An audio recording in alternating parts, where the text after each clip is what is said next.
नौजवानों, क्या मेरिट के आधार पर नौकरी मिलनी चाहिए कि नहीं मिलनी चाहिए? आपकी ताकत के हिसाब से आपको काम मिलना चाहिए कि नहीं मिलना चाहिए? अगर आप होनहार हैं तो आपके नौकरी का आपको हक है कि नहीं है? लेकिन रोका कैसे जाता है? जब आप परीक्षाएं पास करते हैं, अच्छे मार्क लाते हैं, फिर नौकरी के लिए एग्जाम देते हैं, उसमें भी अच्छे मार्क लाते हैं, टॉपर होते हैं, लेकिन बाद में ज्वाइनिंग गड़बड़ कर दी जाती है मोदी जी, और बच्चे लाश बन जाते हैं, जिंदा या मुर्दा लाश, खाते हैं लाठियां और दर बदर की ठोकरें। देखिए जरा इन बच्चों को, ये अपने ही देश के युवा हैं जो अर्धसैनिक बलों में भर्ती होकर भारत मां की सेवा करना चाहते हैं।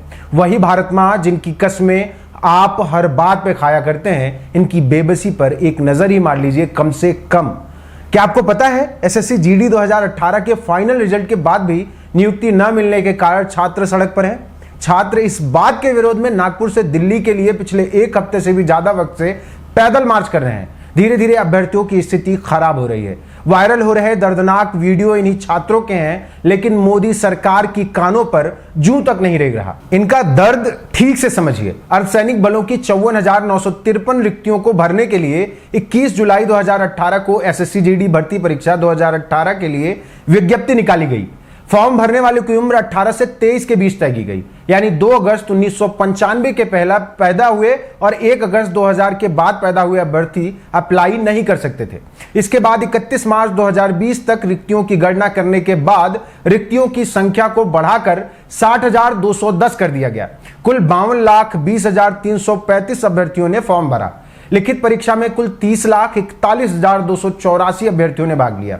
एसएससी की चयन प्रक्रिया के अनुसार फिजिकल के लिए मेरिट के आधार पर लगभग 10 गुना यानी 5,54,903 अभ्यर्थियों को चयनित किया गया था। कुल 1,52,265 अभ्यर्थियों को जिन्होंने रिटन और फिजिकल टेस्ट पास किया था तथा जिनके दस्तावेजों को उपयुक्त पाया गया, उन्हें मेडिकल टेस्ट में भाग लेने की अनुमति दी गई थी।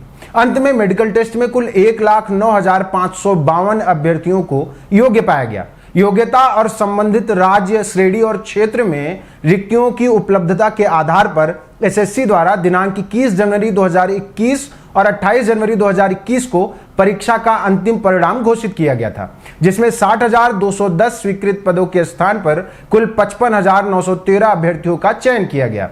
मौजूदा निर्देशों के अनुसार कांस्टेबल जीडी परीक्षा 2018 की नहीं भर पाई रिक्तियों को अगली भर्ती परीक्षा 2021 के लिए आगे बढ़ा दिया गया तथा दिनांक 17 जुलाई 2021 को 25,271 रिक्तियों को भरने के लिए विज्ञप्ति प्रकाशित की जा चुकी है।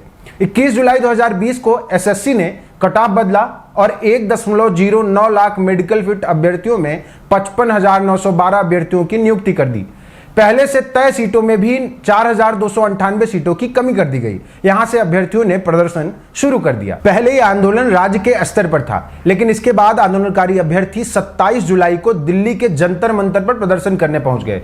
जिन्हें नियुक्ति पत्र दिया उसमें भी करीब 5,000 अभ्यर्थी ज्वाइन करने ही नहीं आए। सरकार ने कोई भी दूसरी लिस्ट जारी करके अभ्यर्थियों को मौका नहीं दिया। जिन 4,298 पदों पर कोई भर्ती नहीं हुई और जो अभ्यर्थी नियुक्ति के बाद ज्वाइन करने नहीं आए, उन सीटों पर तो कम से कम नियुक्ति दी ही जानी चाहिए थी। वर्तमान में भर्ती परीक्षा 2021 के लिए लिखित परीक्षा दिनांक 16 नवंबर 2021 से 15 दिसंबर 2021 के बीच कराई जा चुकी है।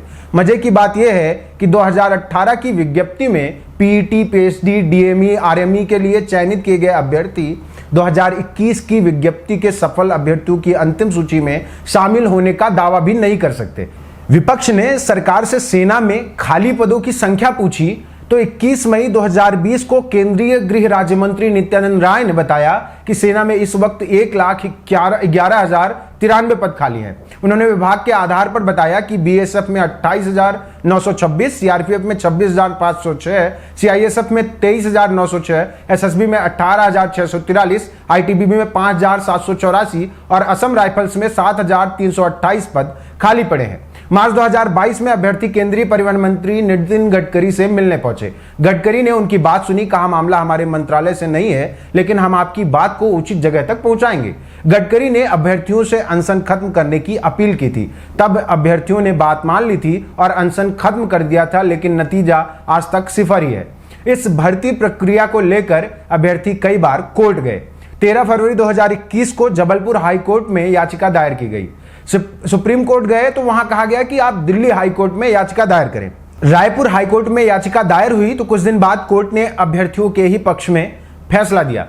फिलहाल लगभग पिछले 3 महीनों से अभ्यर्थी सड़क पर हैं, इस उम्मीद में कि किसी दिन का सूरज तो जरूर उनके जीवन में रोशनी लाएगा। हे गुदड़ी के लाल, हे परम प्रिय पूज्य महान महाराजाधिराज नरेंद्र दामोदर दास मोदी जी, धृतराष्ट्र मत बनिए।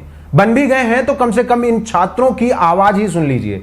जिन कंधों पर देश की सुरक्षा की जिम्मेदारी दी जा सकती थी, उन कंधों पर बेरोजगारी और हालात से हारते उनके साथियों का शरीर देखकर ही सही कुछ तो शर्म करिए, कुछ तो उन पे रहम करिए।